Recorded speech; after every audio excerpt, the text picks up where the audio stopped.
In January 897, something unprecedented took place in Rome. Pope Formosa, the leader of the Catholic Church, was put on trial. What made this unprecedented wasn't that the Pope was on trial, although that was unprecedented. The remarkable thing was that Pope Formosa had died 9 months earlier, and it was his exhumed corpse that was in the courtroom. Learn more about the Cadaver Synod, perhaps the oddest trial in history, on this episode of Everything Everywhere Daily.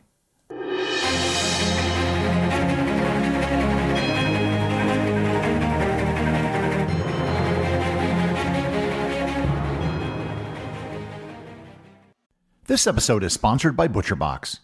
One of the things I like best about ButcherBox is figuring out all the different ways to prepare the products I get. Cooking a steak can be pretty straightforward, although I'm going to begin experimenting with the sous vide method of cooking, doing what's known as a reverse sear. It's supposedly the best way to cook a steak, and a worthy method of preparation for the high-quality steaks you get from ButcherBox. I also received some ground beef in my last shipment, and made what I've called a meat donut. Instead of pressing the ground beef into patties, I molded it into the shape of a donut, fried it, and then I cooked an egg in the center of the donut. It was actually great. If you would like to try the meat donut, you are in luck, because ButcherBox is now offering free ground beef for a year. Receive 2 pounds of ground beef for a year and get $20 off your first box when you sign up today at butcherbox.com/daily and use code DAILY. Once again, that's butcherbox.com/daily, promo code DAILY. This episode is sponsored by the Expedition Unknown podcast. Many of you may know Josh Gates as the host of the Discovery Channel television show Expedition Unknown. The Expedition Unknown podcast from Discovery chronicles the adventures of Josh Gates as he investigates unsolved iconic stories from across the globe. With direct audio from the hit TV show of the same name, you'll hear Josh explore stories like the disappearance of Amelia Earhart in the South Pacific and the location of Captain Morgan's treasure in Panama. These authentic roughshod journeys help Josh separate fact from fiction and learn the truth behind these compelling stories. In one episode, Josh travels to the remote and landmine-riddled jungles of Cambodia to investigate the lost city of the Khmer Empire and search for a mystical relic that gave its god king the power to incinerate his enemies. In another, Josh travels through Russia and Germany looking for stolen objects of great value pillaged by the Nazis during World War II. And in another, he goes to Peru to uncover the meaning behind the giant geoglyphs drawn into the earth hundreds of years ago. If you're a fan of this podcast, you will almost certainly love Josh's take on the subjects that he tackles around the globe. Listen to Expedition Unknown wherever you get your podcasts. Once again, that's Expedition Unknown.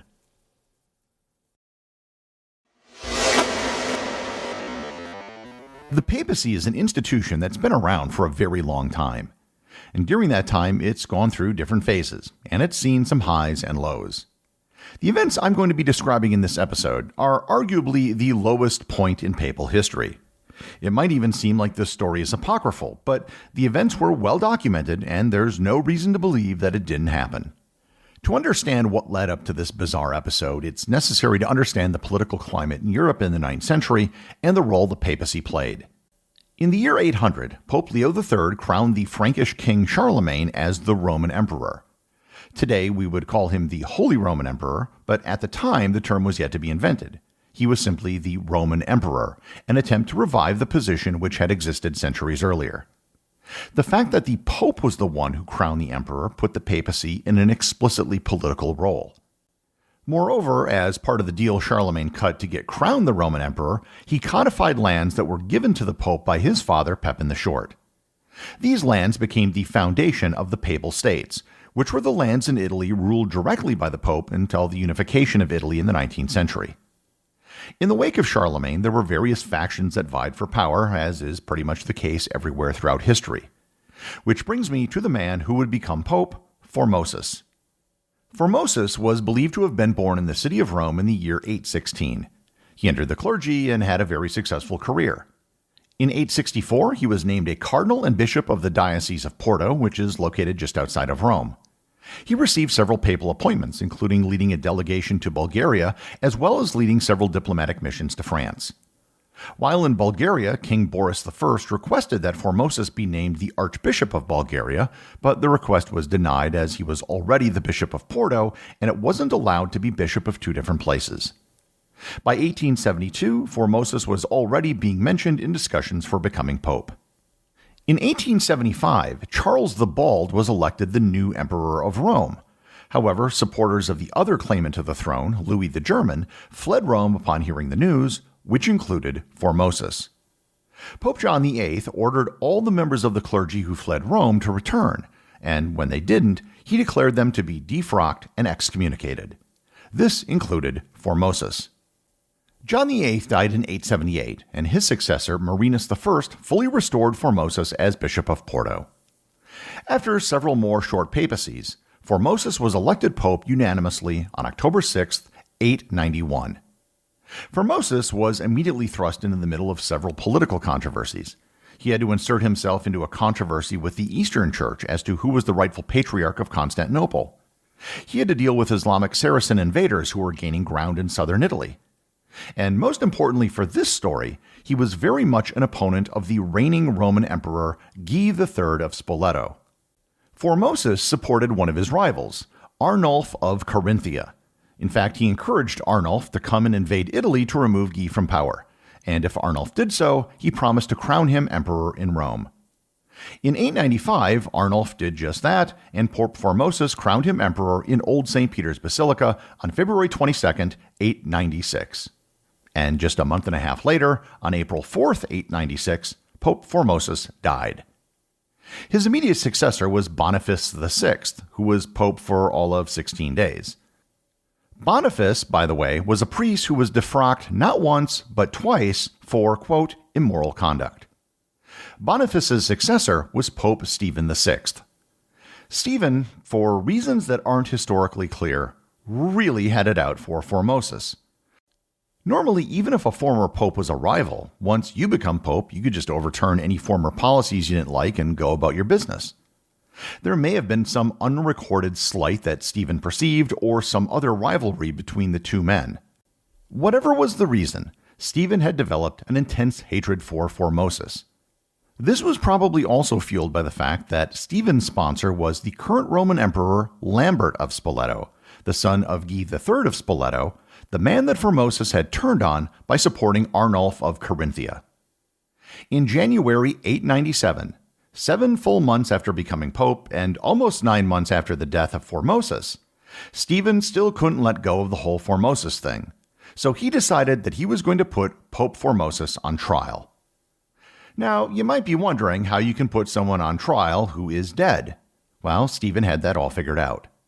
He exhumed the body of Pope Formosus from its tomb, dressed it up in papal regalia, and sat it on a throne in the Basilica of St. John's Lateran in Rome for trial.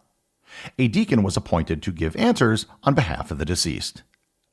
This became known as the Cadaver Synod, or the Cadaver Trial, and in Latin it was known as the Synodus Horrenda. In Pope Stephen's mind, this was going to be a brilliant move as he would tarnish the reputation of his predecessor while boosting his own at the same time. According to most historians, it was most probably a very public and over-the-top way of displaying his loyalty to Lambert of Spoleto.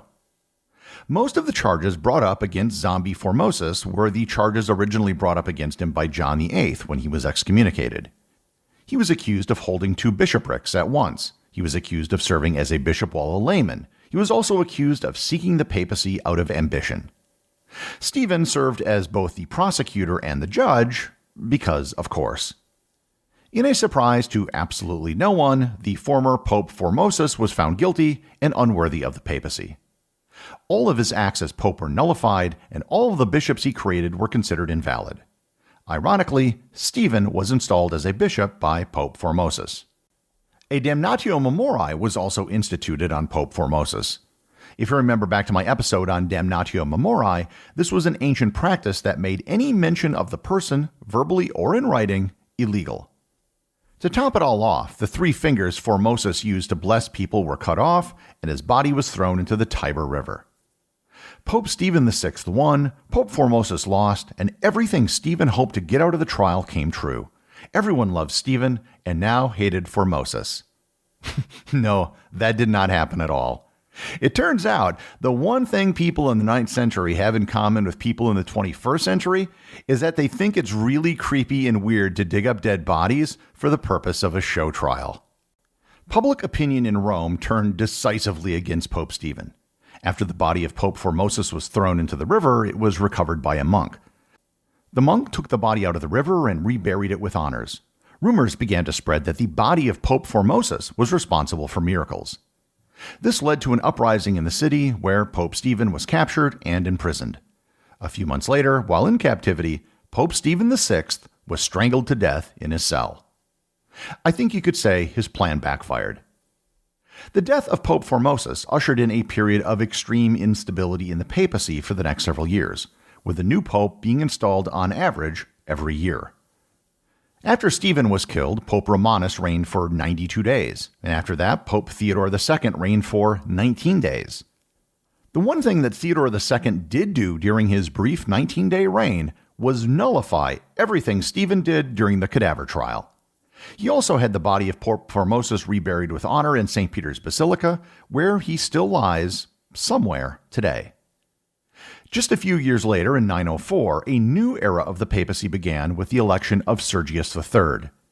This, too, is considered one of the low points of the papacy. This began the era known as the pornocracy. And I kid you not, that is the actual name. You can look it up. Pornocracy comes from the Greek word for rule by harlots or rule by prostitutes. It refers to the 60-year period when the papacy was extremely corrupt and heavily influenced by one Roman family, the Theophylacti. Pope Sergius III reversed the reversal of the Cadaver trial made by Theodore II, including the ordination of all the bishops and priests made by Formosa, which caused enormous confusion, causing many priests and bishops to have to get reordained. Not surprisingly, Sergius had taken part in the trial and was a supporter of Pope Stephen. Later, Sergius's reversal of the reversal was itself reversed, and Pope Formosa was formally restored. Needless to say, the Cadaver trial is considered a low point of the papacy, and it's really the only thing that Stephen VI is known for. It ushered in a period of instability and paved the way for the pornocracy of the early 10th century. Most of all, it was just bizarre. The entire incident backfired on Pope Stephen VI, who in his last moments must have realized that the entire trial was a grave mistake. The executive producer of Everything Everywhere Daily is Charles Daniel. The associate producers are Thor, Thomsen, and Peter Bennett. Today's review comes from listener Dean Landkammer over on Apple Podcasts in the United States. He writes, "Hi, my name is Dean. I live in Minnesota.